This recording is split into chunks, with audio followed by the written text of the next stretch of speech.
기도하실까요? 좋으신 아버지 하나님, 주의 선하신 손과 그 자비로 우리들을 보호하시고 이끌어 주심에 감사합니다. 예배의 자리에 있는 자가 복된 자들입니다. 하나님께서는 신령과 진정으로 예배하는 자들을 보호하시고 사랑하십니다.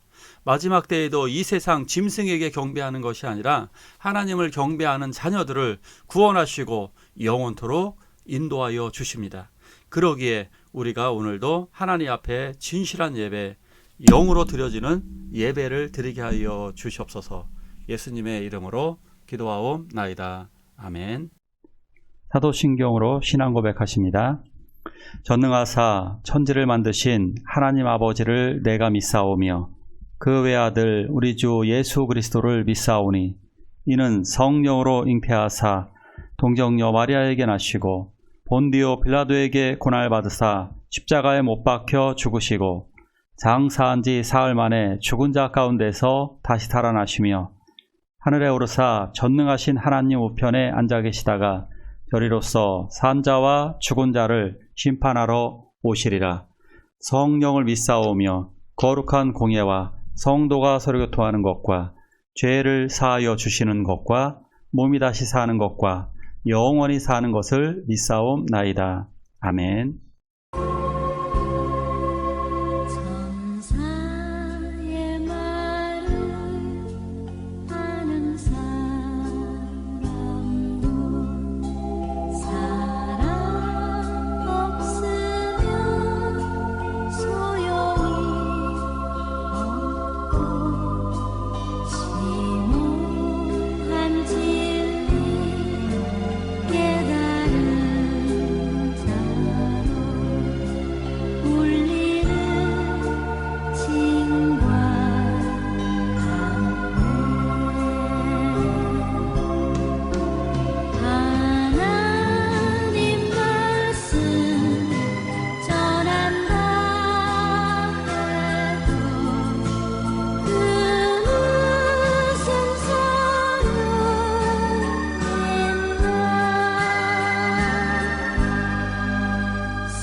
타인의 고통을 아는 사람. 이 제목으로 같이 말씀을 나눠 볼까요? 미리암의 지혜와 용기 덕분에 모세는 생명을 건졌습니다. 그리고 모세는 공주의 아들로 정식으로 입양이 되어집니다. 그곳에서 애굽 궁중이죠. 애굽 궁중에서 모세는 문학이나 역사, 수학, 의학, 기하학, 천문학, 지혜문학 이런 여러 가지들을 배웁니다. 하나님이 사용하시려는 섭리인 것입니다. 우리들도 여러 가지 자기만의 어떤 독특한 기술이나 여러 가지 우리들이 배우는 것들이 있죠. 하나님은 그것을 사용하십니다. 모세도 하나님이 사용하셨습니다. 어느 날 모세 40세 되던 어느 날 모세는 한 곳으로 갑니다. 같이 읽을까요? 모세가 장성한 후에 한 번은 자기 형제들에게 나가서 그들이 고되게 노동하는 것을 보더니 어떤 애굽 사람이 한 히브리 사람 곧 자기 형제를 치는 것을 본지라. 좌우를 살펴 사람이 없음을 보고 그 애굽 사람을 쳐 죽여 모래 속에 감추니라. 아주 안타까운 일이 벌어졌습니다. 모세가 간 곳은 이스라엘 백성들이 노동하고 있는 현장이었습니다. 노예로 노동을 당하고 있는 그 현장에 보았더니 이집트 감독관이 자기 형제 히브리인들을 때리면서 일을 시키고 있는 것이었습니다. 그것도 일반적으로 일하기 위해서 한 것이 아니라 여기서 보니까 거의 분노를 가지고 죽일 듯이 때리는 것을 보았습니다. 그것을 보고 모세는 분노가 치밀어 올라서 정말 애굽 사람을 쳐 죽입니다. 모세가 왜 이런 행동을 했을까요? 모세가 왜 사람을 죽였을까요? 그것은 바로 본 것이 있기 때문입니다. 그가 처음에 본 것은 자기 형제들이 고통스럽게 노동하는 것이었습니다. 그것을 바라보았습니다. 두 번째는 억울하게 자기 형제가 매맞는 것을 보았습니다. 바로 이러한 의분이 이러한 살인으로 이어지게 됩니다. 물론 살인을 정당할 수는 없습니다. 하지만 모세의 마음에는 깊은 긍휼의 마음이 있었던 것입니다. 어머니 요게벳으로부터 전해 들은 여호와 하나님에 대한 신앙과 자기 동족 히브리민들에 대한 사랑이 그에게 교육되어져 있었던 것입니다. 이것은 장차 이스라엘을 구원하는데 아주 하나님이 사용하시는 좋은 또 무기가 되는 것입니다. 그것이 바로 긍휼과 사랑의 마음인 것입니다. 다시 모세가 그 다음 날 그 현장에 가봤습니다. 보통 추리극 같은 데서 이런 말이 나오죠. 살인자는 반드시 현장으로 돌아온다. 시체가 잘 감추어져 있나 확인도 할 겸 그랬는지 모르지만 다시금 그 현장에 가 보았는데 이번에는 더 화가 치밀어 오르는 일이 벌어지고 있었습니다. 그것은 동족끼리 싸우고 있는 것이었습니다. 사실은 싸우는 게 아니겠죠. 한 사람은 반장이었을 겁니다. 그러니까 아마 반장이었던 사람이 다른 형제들을 때리는 것을 보고 있었습니다. 이것을 바라볼 때 또다시 마음에서 분노가 일어납니다. 그래서 중재자, 화평케 하는 사람으로서 다가서서 모세는 이렇게 얘기합니다. 왜 우리나라 민족끼리, 동족끼리 때려선 되겠느냐? 라고 이야기했더니 이 사람이 되레 협박을 하기 시작합니다. 뭐라고 이야기하느냐면 어제는 이집트의 감독관을 죽이더니 이제는 나까지 죽이려고 하느냐고 이렇게 모세를 고발하게 됩니다. 자기를 구원해 주었던 것이고요. 그리고 형제들에게 평화를 주려고 했었던 것인데 오히려 모세의 죄를 발각시키고 그리고 모세를 위험에 빠뜨린 것입니다. 그러니까 나쁜 사람들은 이런 사람들이죠. 타인의 죄를 자꾸 드러내고 그리고 상대방을 죽이려 하는 사람들이 정말 악한 사람들일 것입니다. 자, 이제 모세는 큰일 났습니다. 그래서 모세는 이것이 발각되어질 경우에 처벌이 무서워졌습니다. 살인죄가 발각되어지면 자기는 궁중에서 쫓겨날 정도가 아니라 사형당할 것이 불을 보듯 뻔하기 때문에 이집트를 탈출하게 됩니다. 아주 먼 곳까지 도망을 갔습니다. 모세가 도망간 곳은요, 나일강 그 삼각주 고센 지역, 그 람세 지역, 그 거기서부터 빨간 화살표 쪽 아래쪽 45도 방향으로 오른쪽으로 내려오면서 미디안이라고 하는 곳까지 도망을 가게 됩니다. 얼마나 많이 도망갔냐면요, 이 거리가 대략 1000km도 넘습니다. 엄청나게 이 정도 먼 거리는 1000km가 얼마나 뭐냐 이걸 모르시는 분들도 있을 텐데요. 백두산에서 한라산까지 정도 갔다 이렇게 보시면 되겠습니다. 모세는 이렇게 두 번째 정처 없이 흘러갑니다. 첫 번째 갈대상자에서 흘러가더니 두 번째 또다시 알 수 없는 미래를 향하여 흘러 도착한 곳은 바로 미디안 땅이었습니다. 같이 말씀 볼까요? 모세가 미디안 땅에 머물며 하루는 우물 곁에 앉았더라. 미디안 제사장에게 7달이 있었더니 목자들이 와서 그들을 쫓는지라. 모세가 일어나 그들을 도와 그 양떼에게 먹이니라. 지친 모세는 너무나 먼 거리를 지쳤고 먹는 것은 정말 어떻게 먹었을까요? 그쪽은 사막 지역이라 별로 먹을 것이 없었기 때문에 아마 2, 3일 정도는 굉장히 굶주렸을 가능성이 굉장히 큽니다.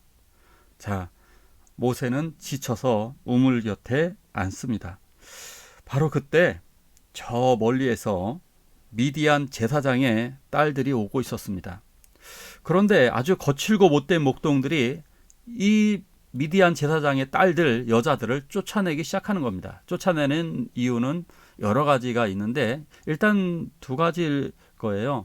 첫째는 뭐냐면 물을 먹이는데 먼저 온 여자들을 밀쳐내고 자기가 먼저 물을 먹이려고 하는 아주 사악한 짓입니다. 양떼에게 물을 먹이려면 최소 1시간에서 2시간 이상은 더 걸릴 텐데요. 그런 많은 시간을 기다리기가 귀찮으니까 그래도 줄을 서고 기다려야 되잖아요. 당시에는 우물이 귀하니까. 그런데 이 여자들을 쫓아내는 것입니다. 두 번째 또 문제가 있었을 거예요. 그냥 보통 이 당시에 여자들을 그냥 이렇게 쫓아내는 정도가 아니라 어떤 여자들을 성추행한다든가 여자들을 희롱하고 했었던 것으로 보여집니다. 이걸 지켜본 모세는 아주 호련히 일어납니다. 당당하게 일어서서 그들을 도와줍니다. 목동들을 물리쳤던 것입니다. 모세는 싸움을 잘합니다. 왜 잘할까요? 모세가 잘하는 이유는 그런 거죠. 그 당시에 우리나라도 마찬가지인데 우리나라 왕들도 무예 실력이 출중합니다. 대부분의 왕들이 건강관리를 또 잘 해야 되기 때문에 무예를 많이 배웁니다. 그럼 이집트에서 무예를 배웠던 모세는 호롤단신으로 혼자서 나쁜 목동들을 쫓아내게 됩니다. 거기서 끝난 것이 아니라 모세가 그 여자들의 그 양들을 일일이 굉장히 많은 양이 있었을 텐데요. 그 양들에게 물을 먹이게 됩니다. 그러니까 집에 이 여자들은 빨리 갈 수 있었을 것입니다. 물론 고맙다라고 말은 했겠지만 서로 말이 통하지 않아서 아마 힘들었을 거예요. 그러니까 미디안 땅과 이집트는 언어가 달랐기 때문에 아마 서로 통하지 않았을 것입니다. 그래서 이 여자분들도 고맙기는 하지만 어떻게 딱히 할 수 있는 것은 없어서 그 자리에서 헤어지게 됐습니다. 자, 집에 돌아와서 보니까 아버지 미디안 제사장이 보니까 딸들이 예상외로 굉장히 빨리 돌아온 겁니다. 평상시보다 상당히 빨리 돌아왔습니다. 그래서 물어봅니다. 아니 왜 이렇게 빨리 돌아왔느냐고. 그랬더니 이 딸들이 자초지종을 이야기합니다. 한 남자를 만나서 그 남자가 우리들을 도와주었고 깡패 같은 나쁜 목동들을 쫓아내 주었고 물도 양들에게 먹여준 바람에 이렇게 우리는 빨리 집에 올 수 있었습니다. 그렇게 이야기를 딸들이 하니까 아버지가 화를 냅니다. 왜 그런 사람을 버려두고 왔느냐고. 그 소중한 손님을 어떻게 이렇게 접대하는 법이 있냐고. 손님을 당장 모셔오라고 그렇게 보내줬습니다. 그래서 다시금 그 딸들이 갔더니 모세는 어차피 갈 곳도 없었던 것 같아요. 그래서 그 우물가에서 이런저런 생각을 하며 아마 더 앉아 있었던 것 같아요. 그래서 그 모세를 그 여자들이 데리고 옵니다. 그리고 와서 이드로라고 하는 그 제사장이 모세에게 맛있는 식사를 대접해 주게 됩니다. 뭐 언어가 어떻게 통했는지는 모르지만 통역을 어떻게 구해왔을 수도 있고 아니면 어떠한 방식으로 서로가 통화했는지는 잘 정확히 이야기는 어렵겠지만 이 둘이 서로 이야기를 하다가 어차피 갈 데가 없다면 이곳에 좀 머물러라 이렇게 요청을 하게 됩니다. 그래서 결국 그곳에 거주하면서 그 딸 시뽀라라고 하는 여성과 모세와 결혼을 시키게 됩니다. 그 모세의 아내의 이름이 시뽀라인데요. 그 이름의 뜻은 되게 좋아요. 새라고 하는 뜻이 있습니다. 그래서 그녀는 모세의 아내가 되어서 게르솜과 엘리에셀을 낳게 됩니다. 가장 중요한 말씀인데 하나 더 볼까요? 믿음으로 모세는 장성하여 바로의 공주의 아들이라 칭함받기를 거절하고 도리어 하나님의 백성과 함께 고난받기를 잠시 죄악의 낙을 누리는 것보다 더 좋아하고 히브리서에서는 이렇게 이야기합니다. 모세는 바로의 공주의 아들로서 칭함받고 그냥 편안하게 살기를 거절했다. 오히려 하나님의 백성과 고난받는 것을 더 좋아했다라고 이야기합니다. 사실 모세는 냉정한 사람이고요, 온유한 사람이었습니다. 그가 그렇게 자기 동족들을 향하여 지키기 위해서 살인을 저지를 수밖에 없었던 것은 바로 이 세상에서의 안일함보다 타인의 고통이 더 중요했던 것입니다. 자, 우리들은 지금 어떻게 살고 있나요? 사탄의 습성을 닮으면 사탄은 자기중심적으로 살아갑니다. 자기가 살기 위해서 타인을 죽입니다. 그러나 하나님의 사람들은 타인을 살리기 위해서 내가 죽습니다. 내가 고난을 스스로 당합니다. 이것이 바로 하나님을 믿는 사람들의 생활인 것입니다. 타인의 고통을 모르는 사람은 이런 사람들은 공감 능력이 떨어지게 되고 이런 사람들은 십자가를 지지 않습니다. 타인에게 공감할 수 있는 사람, 오늘 여러 번 공감이 나왔습니다. 고통당하는 동족의 형제들에 대한 깊은 공감이 있었고 또다시 나쁜 목동들에게 희롱을 당하고 있는 약한 여성들을 지켜보았습니다. 결국 그들에게 공감하고 그들을 도와주었습니다. 물론 결과가 한 번은 좋지 않게 나타나기도 했습니다. 그렇지만 보다 중요한 것은 사랑이었고 긍휼이었습니다. 그러기에 우리들도 이제는 타인의 고통을 이해하고 사랑하고 그리고 그들을 위해 기도를 해주어야 합니다. 그들의 아픔을 위해서 우리가 하나님께 기도하기를 원합니다. 우리 다 함께 기도하실 때 그 고통을 치유해 달라고, 내가 그런 사람, 모세와 같은 사람이 되게 해달라고 함께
주기도문으로 예배를 마치도록 하겠습니다.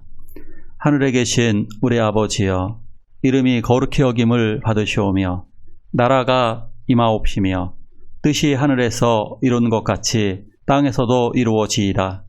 오늘날 우리에게 일용할 양식을 주옵시고 우리가 우리에게 죄 지은 자를 사하여 준 것 같이 우리의 죄를 사하여 주옵시고 우리를 시험에 들게 하지 마옵시고 다만 악에서 구하옵소서. 대개 나라와 권세와 영광이 아버지께 영원히 있사옵나이다. 아멘.